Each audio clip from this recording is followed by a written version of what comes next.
Hello. आज का comment आया है, कानों में बहुत शोर है, 12 साल से बहुत इलाज किया लेकिन फ़ायदा नहीं हुआ।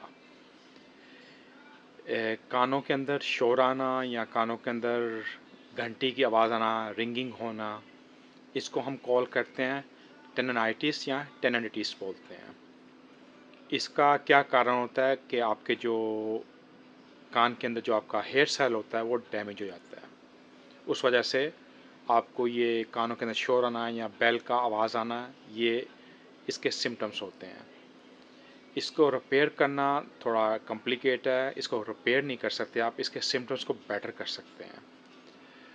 और इसकी क्या वजह हो सकती है? इसकी कई वजूहात हो सकती हैं कि आपको क्यों ऐसा हुआ, या आप काफ़ी ईयर फ़ोन जो होते हैं, ईयर प्लग्स या लाउड कोई ऐसा साउंड म्यूज़िक या कोई ऐसी जगह काम करते हैं जहाँ पे बहुत ज़्यादा लाउड है, या फिर ऐसी जगह पे हैं जहाँ पे बहुत ज़्यादा हवा है, तब ये डैमेज हो सकता है। या फिर कोई भी रीज़न हो सकता है, या आपने कोई ईयरबड्स जो होते हैं वो यूज़ किए हैं कान के अंदर, उससे आपने डिस्टर्ब अपने आप को डिस्ट्रॉय किया है। तो अभी हम बात करते हैं आप इसके सिम्टम्स को कैसे बेटर कर सकते हैं। इसके फर्स्ट साल जब ये आपको होता है, इससे आपको एक डिप्रेशन, स्ट्रेस एंड एंग्जाइटी हो सकती है, क्योंकि आपको प्रॉपर स्लीप नहीं कर पाएंगे, या स्लीप नहीं होगा, आपका इम्यून सिस्टम वीक होगा, ऑटोमेटिक आप स्ट्रेस में जाओगे, डिप्रेशन में। क्योंकि इसमें भी देखना है कि जब आप स्लीप करते हो, क्योंकि ये मोस्टली क्वाइट, जहाँ पे साइलेंट हो, खामोशी हो, वहाँ पे आपको ज़्यादा शोर आता है।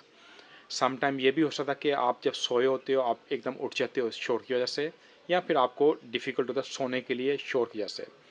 सम टाइम आपको हेल्प कर सकते हैं लाइक ईयर प्लग्स, बट वो भी काफ़ी लेस चांस है कि आपको हेल्प करे, आप ट्राई कर सकते हैं इसको।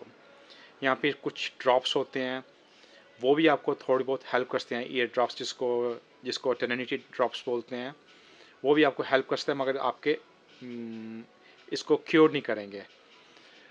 और जब आपको कभी फ्लू हो, या आपको साइनस हो, या कुछ ऐसी, या हेडेक हो, तब आपको ज़्यादा महसूस होता है ये शोर।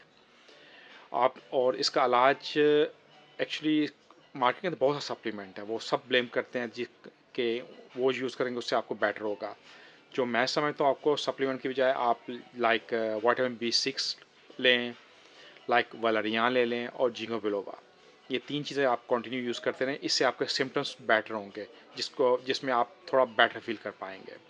नहीं तो इसके अलावा जो मार्केट के अंदर आपको कुछ सप्लीमेंट मिल जाएंगे इस टाइप के, ये स्विस मेड है, तो ये भी आपको हेल्प कर सकते हैं। या फिर आपने देखी होगी, एक कान के एक पास मशीन लगी होती है, छोटी सी एक राउंड टाइप की, जिसको हम कोक्चुलर बोलते हैं, ये इम्प्लांट। उससे आप काफ़ी हद तक अपने सिम्पटम्स को कंट्रोल कर सकते हैं। जो आपको शोर आता है या आवाज़ें आती हैं, ये इसको आप कंट्रोल कर सकते हैं। नहीं तो आप ये कीजिए, फिर भी आप अपने डॉक्टर से कंसल्ट कीजिए, वो आपको अच्छा गाइड कर पाएंगे अकॉर्डिंग वो आपके सिम्टम्स। क्योंकि मैं आप एक कमेंट्स पे वीडियो बना रहा हूँ, मुझे एग्जैक्ट पता नहीं है, तो 12 साल क्वाइट लॉन्ग टाइम है। तो आप ये चीज़ें कीजिए, और आपको यहाँ सप्लीमेंट यूज़ कीजिए, आपको इसका बेनिफिट होगा। इसके अलावा और आपको question, you free to ask me. Stay blessed. Thank you.